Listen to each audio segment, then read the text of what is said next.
मान्यवर, हारने की परंपरा शुरू करने के बाद इन्होंने सबसे पहले ईवीएम को निशाना बनाया। आज मैं आपके माध्यम से सदन को और सदन के माध्यम से देश की जनता को बताना चाहता हूं, ईवीएम कौन लेकर आया इस देश में? मान्यवर, कौन लेकर आया? 15 मार्च 1989 को जब राजीव गांधी इस देश के प्रधानमंत्री थे, तब ईवीएम लाने का कानूनी बदलाव किया गया था। अब राजीव गांधी के ईवीएम के कानून का भी विरोध कर रहे हैं। मान्यवर, इसके बाद में, अरे सुनो ना क्या प्रक्रिया हुई। इसके बाद में ईवीएम के खिलाफ किसी ने याचिका करी। इस देश की सर्वोच्च न्यायालय के 5 जजों ने बैठकर ईवीएम के कानूनी बदलाव को 2002 में उचित ठहराया। मान्यवर, राजीव गांधी को भी नहीं मानते, सर्वोच्च अदालत को भी नहीं मानते हैं।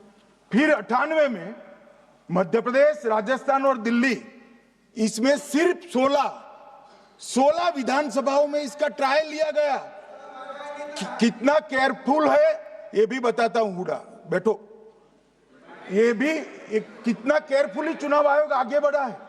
मध्य प्रदेश, राजस्थान और दिल्ली, ये राज्यों की सिर्फ 16 विधानसभा में इसका ट्रायल लिया गया। हर प्रकार से चेक कर ईवीएम का उपयोग सबसे पहली बार पूरे देश में 2004 में हुआ। 2004 का महत्व है माननीय, सबसे पहले 2004 में हुआ। पूरे लोकसभा चुनाव हमारे समय में ईवीएम का उपयोग हुआ। लाए राजीव गांधी, वहां से लेकर 2004 तक। और 2004 के चुनाव में कौन जीता भाई? वो जीत गए। उस वक्त ईवीएम की चर्चा बंद। 2009 का चुनाव हुआ, पूरा ईवीएम से हुआ, ये जीत गए, चुप्पी साध ली। 2014 में सब हम जीते तो कौ चालू कर दी। वो सरकार में थे। मान्यवर, ये क्या है? जब कानून आप लाए, मशीन आपने इंट्रोड्यूस किया, चुनाव आप पहला जीते मशीन से, दूसरा चुनाव जीते, मौत से 10 साल राज किया और हार गए तो फिर रोते हैं। मान्यवर, देश की जनता मानती है इसको। और दूसरी बार जब चुनाव आयोग को भी लगा कि सच्चे झूठे आरोप होते हैं, तो इस पर रिसर्च की एक प्रक्रिया हुई। मानिएगा 5 साल रिसर्च के बाद वीवीपीएटी की इंट्रोडक्शन हुआ। ये वीवीपीएटी क्या है? मैं जब वोट दबाता हूं तो समझ गए दादा, धन्यवाद। मान्यवर, मैं जब वोट दबाता हूं तो मैंने कमल के निशान पर वोट दबाया, तो पास में एक पर्ची निकलती है कि आपका वोट कमल के निशान पर रजिस्टर हो गया है। फिर भी आरोप हुए कि पर्ची और ये दो अलग होते हैं। तो चुनाव आयोग ने निर्णय किया कि 5% ईवीएम और वीवीपैट के परिणाम कंपेयर होंगे। तो मशीन खुला, इसमें 396 वोट मिले। तो वीवीपैट में कितने वोट मिले, तो 396 है या नहीं है, ये 5% मशीनों में मिलता है। मान्यवर, मैं आंकड़े लेकर आया हूं चुनाव आयोग को पूछकर आज कि कितने वीवीपैट और मशीन का मिलान नहीं हुआ। आज तक 16,000 मशीन और वीवीपैट का मिलान हुआ है, एक भी वोट का बदलाव नहीं। और ये जब मतगणना होती है तब उनके पोलिंग एजेंट बैठते हैं मान्यवर, परिणाम पर वो साइन करते हैं, दोनों प्रकार के, मशीन के और वीवीपीएटी के परिणाम पर भी साइन करते हैं मान्यवर। और ये इस पर आरोप लगा रहे हैं मान्यवर। अब ये कह रहे हैं कि उस वक्त वाईफाई नहीं थी।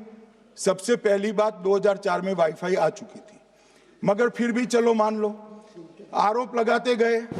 ईसीआई ने 2009 में एक छेड़छाड़ के आरोप पर भाग लेने के लिए 10 राज्यों में 100 ईवीएम लगाई गई।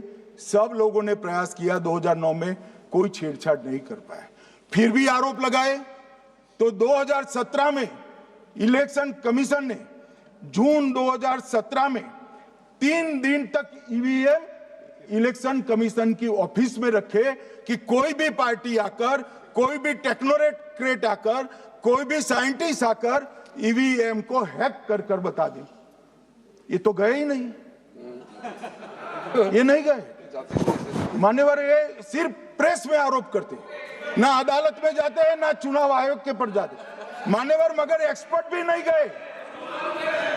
आप कोई एक्सपर्ट भेज देते भैया, एक्सपर्ट भी नहीं भेजा। और मान्यवर, 2017 में फिर चुनाव आयोग इस निर्णय पर पहुंचा कि आने वाले सब चुनाव ईवीएम से होते हैं। अब चुनाव आयोग ने तो निर्णय कर दिया, मगर मैं भी साहब थोड़ा ज्यादा सोचता हूं। तो मैंने सोचा साला ये चुनाव आयोग कहता है कुछ नहीं हो रहा है, कुछ नहीं हो रहा है, तो ये लोग आरोप क्यों लगा?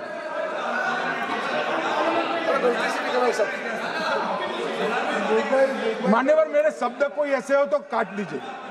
काट दिया। राहुल जी, मान्यवर, मैंने सोचा कि भाई कुछ गलती नहीं है, मान्यवर कोई गलती नहीं है, तो ये लोग विरोध क्यों कर रहे? फिर मुझे याद आया कि मान्यवर, जब इनके जमाने में चुनाव होते थे, बिहार और यूपी में सरकारें बनाती होती थी, पूरे के पूरे वोट के बक्से हाईजैक कर लिए गए। ईवीएम आने से ये बंद हो गया, ईवीएम आने से बंद हो गया। और मान्यवर, चुनाव की चोरी बंद हुई है, इसलिए पेट में दर्द हो रहा है। ईवीएम का दोष नहीं है, चुनाव जीतने का तरीका जनादेश नहीं था, करप्ट प्रैक्टिसेस थी, इसके कारण चुनाव जीतते थे।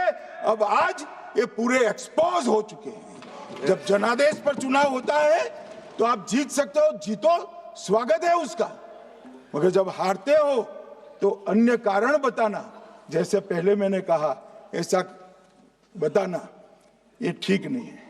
मान्यवर, कल मैंने लीडर ऑपोजिशन का भाषण स्वयं यहां बैठकर सुना है।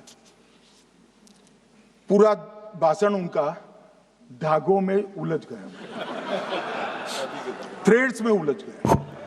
मान्यवर, ये कहते हैं पीएम का शेड्यूल देखकर चुनाव आयोग चुनाव तय करता है। मेरा सभी सांसद महोदय से करबद्ध निवेदन है कि चुनाव होने के पहले के 1 महीने पीएम का शेड्यूल, और पीएम को लगभग 24 और 16 कितना होता है, 40 महीना हो गया।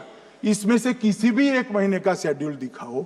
पीएम की गति ही इतनी है, कोई भी महीना उठाओगे तो इतने ही प्रवास करते हैं।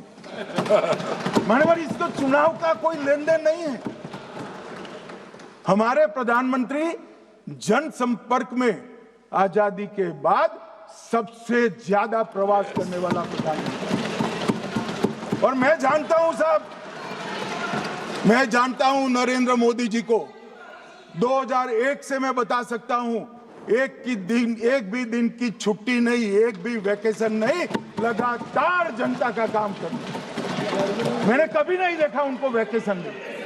कई बार इनका अनुकरण करने का प्रयास करते हैं तो बीपी बढ़ जाता है। इतना ये फिर रूठ जाएंगे प्लीज।